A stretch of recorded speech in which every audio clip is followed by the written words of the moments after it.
सलाम, नमस्ते, सत श्री अकाल। आप सभी को देश के 80th इंडिपेंडेंस डे की बहुत बहुत मुबारक। 15 अगस्त 1947 वो दिन जब हमने अंग्रेजों से आजादी पाई थी। लेकिन आज 80 साल बाद जब मैं अपने फोन की स्क्रीन स्क्रॉल करता हूँ तो एक सवाल दिल में उठता है, क्या हम सच में आजाद हैं? या अंग्रेज जाते जाते वो अपनी सोच, वो अपना डिवाइड एंड रूल वाला फॉर्मूला यही छोड़ गए, या अपनी कुछ औलादें यहाँ भूल गए?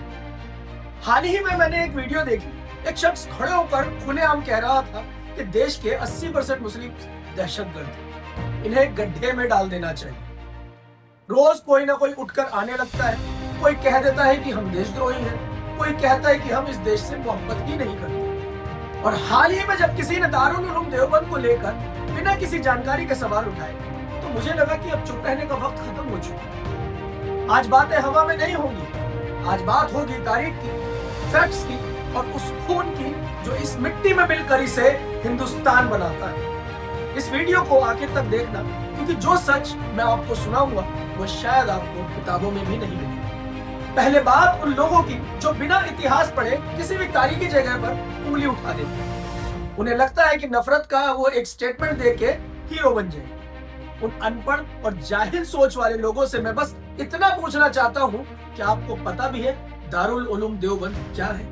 ये सिर्फ एक मदरसा या इमारत नहीं है, यह 1866 में अंग्रेजों के खिलाफ खड़े होने वाले दिमाग और हौसले का नाम है। जब अंग्रेज इस देश पर राज कर रहे थे तब रेशमी रुमाल तारीख यानी कि सिल्क लेटर मूवमेंट इसी देवबंद से चली थी। शेखुल हिंद मौलाना महमूद हसन और मौलाना उबैदुल्लाह सिंधी ने रेशम के कपड़े पर कुछ सीक्रेट कोड्स लिखकर इंटरनेशनल सपोर्ट तैयार किया ताकि अंग्रेजों को इंडिया से उखाड़ फेंका जाए।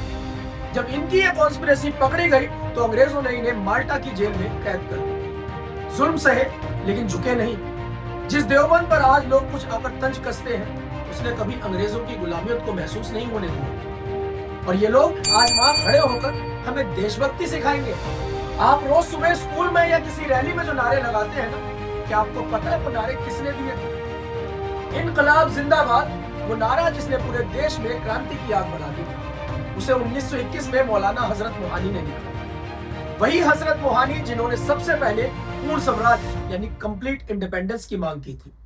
क्विट इंडिया, भारत छोड़ो और साइमन गो बैक, ये प्रसिद्ध नारे यूसुफ मेहरली ने लिखे थे, जिसे बापू ने पूरे देश का नारा बना दिया। और जय हिंद नेताजी सुभाष चंद्र बोस के सबसे करीबी साथी आबिद हसीन सफरानी ने दिया था। नेताजी की आजाद हिंद फौज में कैप्टन शाहनवाज खान ने सुभाष ब्रिगेड को लीड किया था।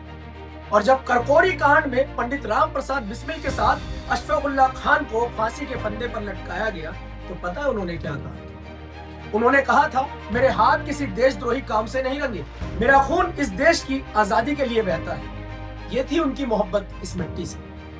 तो जो लोग आज टीवी स्टूडियो में बैठकर या सोशल मीडिया पर कैमरा के सामने आकर कह रहे हैं कि 80% लोग दहशतगर्द हैं, मैं उनसे कहना चाहता हूं, आप इस देश को नहीं तोड़ सकते। अंग्रेज आए थे, 200 साल डिवाइड एंड रूल का खेल खेला और चले गए। आप भी आतंक और नफरत का झूठ बेचकर कुछ वक्त के लिए तालियां तो बटोर सकते हैं, लेकिन इस देश की बुनियाद में जो भाईचारा और कुर्बानियां हैं ना, उसे नहीं मिटा सकते। मुस्लिम्स इस देश में कोई मेहमान नहीं है, ये देश हमारा था, है और हमेशा रहेगा। हमने इस देश को आजाद कराने के लिए अपना खून दिया है और इसे नफरत से बचाने के लिए अपनी आवाज भी देते रहे।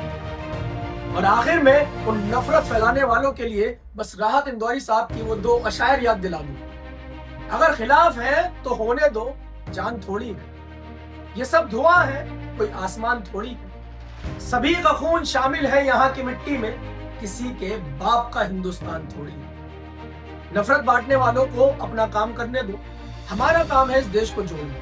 अगर आपको लगता है कि इस सच को हर एक हिंदुस्तानी तक पहुंचाना चाहिए तो मेरी इस वीडियो को ज्यादा से ज्यादा शेयर करें और मेरे चैनल को सब्सक्राइब करें।